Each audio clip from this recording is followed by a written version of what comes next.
Tiffany, what are some of the red flags or claims handling concerns that you see on a frequent basis? I would say that one of the most frequent scenarios I see are late reported claims. And when you see a late reported claim, what are some of the extra steps you might take to ensure proper claims handling? I'd always advise clients that it's critical to ensure we have a proper reservation of rights letter that's sent to the insured.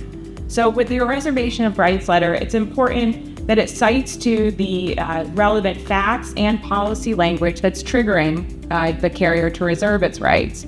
So for example, with a late reported claim, you want to make sure your ROR letter is citing to the date the claim was reported, how long after the date of loss that was. If your field adjuster went out and noticed that repairs were performed in between the date of loss and when the claim was reported. And what additional information is the carrier asking the insured to provide so that it can overcome any potential prejudice resulting from the late reporting? And then, of course, you want to make sure that your ROR letter cites to the correct policy language. So for a late reported claim, of course, that's going to be your duties after loss.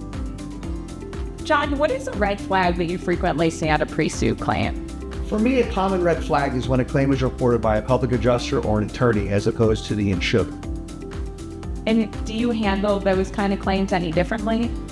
Ultimately, while they may be red flags, no, I don't handle them any different.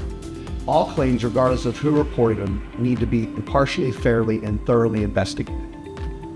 What do you think of a CRN as a red flag, Tiffany? CRNs have potential deep implications, but a CRN in and of itself is not a red flag.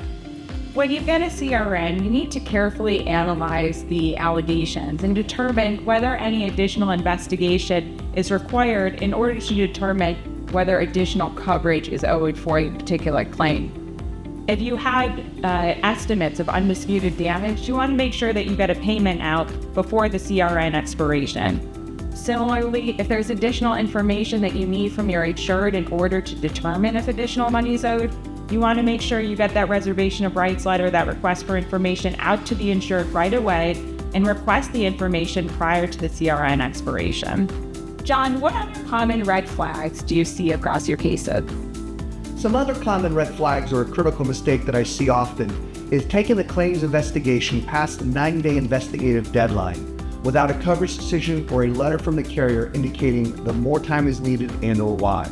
This is a common error that is easily fixed simply by sending an investigative 90-day letter informing the reasons why the claim has gone past the 90 days and the basis for saying.